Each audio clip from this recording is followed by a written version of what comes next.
Hello friends, જય શ્રી ગણેશ. બધાને સ્વાગત છે તમારું મારી ચેનલ ગુજરાતી કિચનમાં. શિયાળો ચાલ્યો ગયો અને આ શાક ટ્રાય ન કર્યું તો પછતાશો અને આખું વર્ષ આ શાક ખાવા માટે રાહ જોવી પડશે. તો આજે આપણે મેથીની ભાજી બનાવશું, પણ નાના મોટા બધાને પસંદ આવે એ રીતે. પંજાબી શાકને ટક્કર મારે તેવી આ ભાજી બને છે એકદમ સિમ્પલ રીતે. ના અલગથી કંઈ સાંતળવું કે ના કાજુ કે ક્રીમ.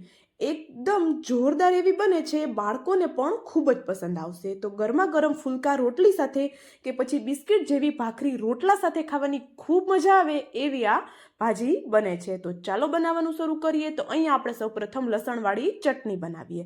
તો એક ખાંડણીમાં આપણે થોડી લસણની કળીઓ સાથે એક નાનો ટુકડો આદુનો લઈ લીધો અને 1 થી 2 ચમચી જેટલી આપણે અહીંયા લાલ મરચું પાવડર એડ કરવાનો છે. તો લાલ મરચું પાવડર તમે તમારી રીતે વધારે ઓછું કરી શકો છો અને દરદરું એવું આપણે આને વાટી લેવાનું છે. તો ચાલો, ચટણી બની ગઈ, એને સાઈડમાં રાખી દઈએ. અહીંયા આપણે એક કડાઈ લીધી છે કોઈ જાડા તળિયાવાળી, અને એમાં આપણે 2 ચમચી જેટલા કાચા સિંગદાણાને હલકા એવા શેકવાના છે. તો સિંગદાણા છે હલકા એવા શેકાય એટલે આપણે એમાં 2 ચમચી જેટલા તલ એડ કરશું. સિંગદાણા હલકા શેકાય પછી તલ એડ કરશું, નહીતર તલ છે એ બળી જશે ને સિંગદાણા કાચા રહી જશે.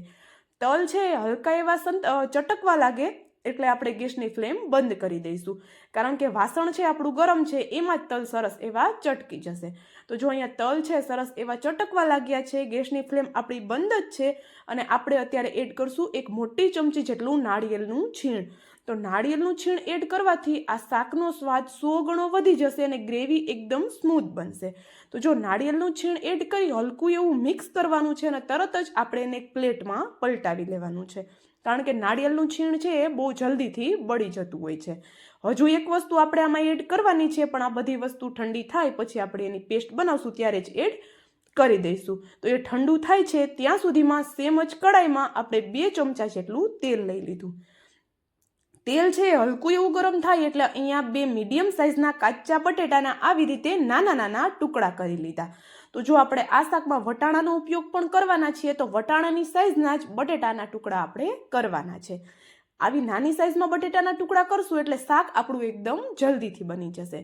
હવે બટેટા છે ને તેલમાં એડ કરી દીધા, બધું પાણી નિતારી અને તેલમાં એડ કરશું અને હલકું એવું આપણે એને સાંતળી લઈએ. બટેટા છે એ હલકા એવા સંતળાય એટલે આપણે એમાં એડ કરશું 1/2 કપ જેટલા વટાણા. તો વટાણા આપણે ફ્રેશ લીધા છે અત્યારે, અને વટાણા છે એમાં પણ બિલકુલ પાણી ન હોવું જોઈએ, પહેલેથી આપણે એને ધોઈ અને કોરા કરી લીધેલા છે. વટાણા એડ કરી વટાણાને પણ સરસ એવા બટેટા સાથે મિક્સ કરી દેવાના છે. તો જો મેથીની ભાજી બનાવીએ છીએ, પણ એમ જ જો મેથીની ભાજી બનાવશું તો કોઈ ખાવાનું પસંદ નથી કરતું. પછી એ નાના હોય કે મોટા, મેથીની ભાજીનું નામ આવે એટલે બધાના મોઢા બગડે, અને અલગથી બાળકો માટે તો શાક બનાવવું જ પડતું હોય છે જ્યારે ઘરમાં મેથીની ભાજી બને ત્યારે. પણ આ રીતે એકવાર મેથીની ભાજી ટ્રાય કરો, બધાને ખૂબ જ પસંદ આવશે. અને મેથી છે એ વધારે ક્વોન્ટિટીમાં લેશું તો પણ એકદમ ઓછી થઈ જતી હોય છે. તો મેથીના શાકની ક્વોન્ટિટી આ રીતે આપણે વધારી શકીએ છીએ. તો 1 થી 2 મિનિટ માટે આપણે એને ઉપરથી કવર કરી અને સાંતળી લીધું, અને 1 થી 2 જ મિનિટમાં બંને વસ્તુ 80% જેવી કૂક થઈ ગઈ છે. 100% જેવી કૂક નથી કરવાની. તો આપણે એને તેલથી બહાર કાઢી લીધું, તેલ નિતારી લીધું. હવે આ બચેલું તેલ છે એમાં મોટી મોટી કટ કરેલી 2 કપ જેટલી આપણે મેથી લીધી છે. મેથી છે એમાં બિલકુલ પાણી અત્યારે નથી, પહેલેથી જ આપણે ધોઈને કોરી કરેલી છે. મેથી છે એ પણ તેલમાં એડ કરી દઈએ અને મેથીને આપણે સરસ એવું સાંતળવાનું છે. એક તો આ રીતે શાક બનાવશું એટલે મેથીનો જે કડવો ટેસ્ટ છે એ બિલકુલ નથી આવવાનો, અને શાક એટલું ખાવામાં ટેસ્ટી બને છે કે તમે અઠવાડિયામાં 5 દિવસ આ જ મેથીની ભાજી બનાવશો. અને બટેટા ને વટાણા એડ કર્યા છે તો બાળકો તો આ શાક શોખથી ખાવાના છે. તો જો મેથીની ભાજી થોડી વાર માટે સાંતળી, મતલબ કે 1 મિનિટ જેવું સાંતળ્યું, ત્યાં એકદમ એ શ્રિંક થઈ ગઈ છે અને ઓછી થઈ ગઈ છે. તો હવે આપણે એને થોડી વાર માટે સાંતળશું, મતલબ કે 2 થી 3 મિનિટ જેવી સાંતળી અને આપણે એને બહાર કાઢી લેવાની છે. હવે આપણે મેથીની ભાજી બહાર કાઢી લીધી. સેમ જ કડાઈમાં ફરી પાછું આપણે 1 થી 1.5 ચમચો જેટલું તેલ લઈ લઈએ. મેથીની ભાજીમાં જનરલી તેલ થોડું વધારે જતું હોય છે. તો તમારા ઘરમાં જે રીતે શાકમાં તેલ ખવાય છે એ રીતે તમે અત્યારે તેલ લઈ શકો છો.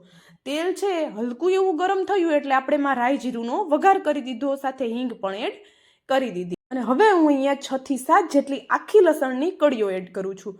જો આ સ્ટેપ કરવો છે એ ટોટલી ઓપ્શનલ છે. જો તમને આ રીતે લસણની ફ્લેવર પસંદ હોય તો તમે એડ કરી શકો છો, બાકી સ્કીપ કરી શકો છો. પણ આનાથી શાકનો દેખાવ પણ સારો આવશે અને ટેસ્ટ પણ સારો આવશે. તો લસણ છે હલકું એવું સંતળાય એટલે આપણે અહીંયા 2 મીડિયમ સાઇઝના ટમેટાના આવી રીતે એકદમ ઝીણા ટુકડા કરેલા છે. વધારે મોટું આપણે એને કટ નથી કરવાનું.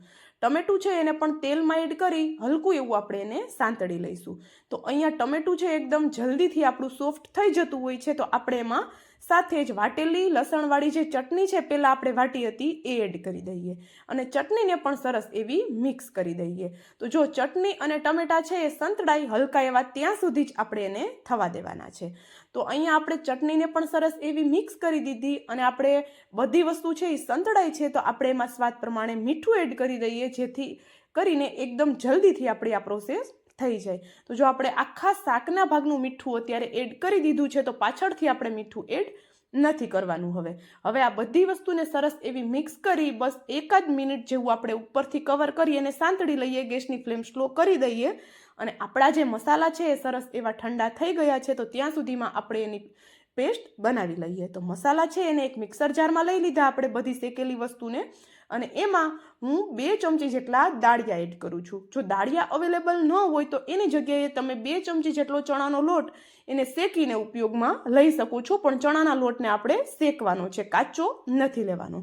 હવે આ બધી વસ્તુ છે એને આપણે પેસ્ટ બનાવવી છે. તો આપણે એમાં નાની અડધી વાટકી જેટલું પાણી એડ કરી એક આવી સ્મૂથ એવી એની પેસ્ટ બનાવી લઈશું. તલ અને નાળિયેરનું જે છીણ એડ કર્યું છે એની ફ્લેવર શાકમાં એકદમ જોરદાર આવે છે, એકદમ પંજાબી ટચ આપણા શાકમાં આવી જશે. તો જો આપણી પેસ્ટ રેડી છે તો હવે આપણા ટમેટા જોઈ લઈએ. તો ટમેટા પણ જો સરસ એવા થઈ ગયા છે, એકદમ હલકા એવા એ સોફ્ટ થઈ ગયા છે. તો એક વખત આપણે એને મિક્સ કરી દઈએ અને આપણે જે ભાજી સાંતળીને રાખી છે એ ભાજી એડ કરી દઈએ. સાથે જ વટાણા અને બટેટા પણ એડ કરી દેવાના છે. તો આપણે આ બધી વસ્તુને એક વખત સરસ એવું મિક્સ કરવાનું છે મસાલા સાથે. તો હવે આપણે અહીંયા બધું સરસ એવું મિક્સ કરી દીધું છે અને આપણે આ મિક્સ કરીએ છીએ ત્યાં સુધીમાં જો વિડીયો તમને થોડો પણ પસંદ આવતો હોય તો વિડીયોને લાઇક, શેર અને ચેનલ પર નવા હોય તો જલ્દીથી ચેનલને સબસ્ક્રાઇબ કરી દેજો અને બાજુમાં આપેલા બેલને પણ પ્રેસ કરી દેજો, જેથી કરીને આવી જ એકદમ નવી અને સરળ રેસીપીની નોટિફિકેશન તમારા સુધી પહેલા આવે. તો હવે આ બધી વસ્તુને મિક્સ કરી દીધી છે. આપણે એને સાંતળવાનું નથી કારણ કે પહેલેથી જ કૂક છે. તો એમાં આપણે અડધી ચમચી જેટલી હળદર અને 1 ચમચી જેટલું કાશ્મીરી લાલ મરચું પાવડર એડ કરેલો છે શાકના કલર માટે. તો તમે કાશ્મીરી લાલ મરચું પાવડરની જગ્યાએ નોર્મલ મરચુંનો ઉપયોગ પણ કરી શકો છો, પણ લસણવાળી ચટણી એડ કરેલી છે એ વાતનું ધ્યાન રાખશું. હવે આપણે આમાં જે પેસ્ટ વાટીને રાખી છે એ બધી પેસ્ટ એડ કરી દેવાની છે અને મિક્સર જારમાં થોડું પાણી લઈ અને સાથે પાણી પણ આપણે એડ કરી દીધું. હવે આ બધી વસ્તુને એકદમ સરસ એવી આપણે મિક્સ કરવાની છે. અને ઘણા લોકો એવી કોમેન્ટ કરતા હોય છે કે શાકનો કલર અત્યારે સારો નથી અને પાછળથી કેમ લાલ એકદમ સરસ એવો થઈ જાય છે. પણ જે લોકોને રસોઈ બનાવતા આવડતી હશે એ લોકોને ખબર જ હશે કે શાક જ્યારે આપણે એને સાંતળવા માટે રાખીએ ત્યારે એનો કલર સારો નથી હોતો, પણ પ્રોપર જ્યારે શાક બની જાય છે, શાકની ઉપર તેલ આવી જાય છે ત્યારે શાકનો કલર એકદમ બદલી જતો હોય છે. તો આમાં આપણે કાંઈ બીજું એડ નથી કરવાનું, બસ થોડું પાણી એડ કરી ઉપરથી કવર કરી દીધું અને 1 થી 2 વાર વચ્ચે આપણે એને મિક્સ કરતું રહેવાનું છે, જેથી કરીને શાક તળીએ ચોંટી ન જાય. તો આપણે એને 3 થી 4 મિનિટ માટે શાકની ઉપર તેલ ન આવી જાય ત્યાં સુધી થવા દીધું. તો જો હલકું શાકની ઉપર તેલ આવી ગયું છે તો આપણે ઢાંકણ ખોલી અને આપણે એને સરસ એવું મિક્સ કરી દઈએ અને બસ 1 મિનિટ માટે આપણે આને ખુલ્લું થવા દેવાનું છે. તો શાક આપણું થાય છે ત્યાં સુધીમાં આપણે અહીંયા અડધી ચમચી જેટલો ગોળ એડ કરી દીધો. મેથીની ભાજી છે એનો કડવો ટેસ્ટ ન આવે એના માટે આપણે બસ અડધી ચમચીથી પણ ઓછો ગોળ એડ કરેલો છે. તમે ગોળની જગ્યાએ અડધી ચમચી જેટલી ખાંડ પણ એડ કરી શકો છો અને તમને ના પસંદ હોય તો સ્કીપ પણ કરી શકો છો, પણ હલકો ગોળ કે ખાંડ એડ કરવાથી શાકનો ટેસ્ટ બેલેન્સ થઈ જાય છે. તો અહીંયા તમે જોઈ શકો છો એકદમ સરસ એવું તેલ છૂટું પડી ગયું છે, શાકનો કલર પણ એકદમ સરસ એવો આવી ગયો છે. તો જોતાં જ મોઢામાં પાણી આવી જાય એવી ગરમા ગરમ આપણી મેથીની ભાજી તૈયાર છે. તો રોટલી, રોટલા, ભાખરી, પૂરી, પરાઠા સાથે ખાવાની ખૂબ મજા પડે એવી આપણી અહીંયા મેથીની ભાજી તૈયાર છે. તો હવે મળશું આવા જ એક નવા વિડીયો સાથે. ત્યાં સુધી જય શ્રી ગણેશ.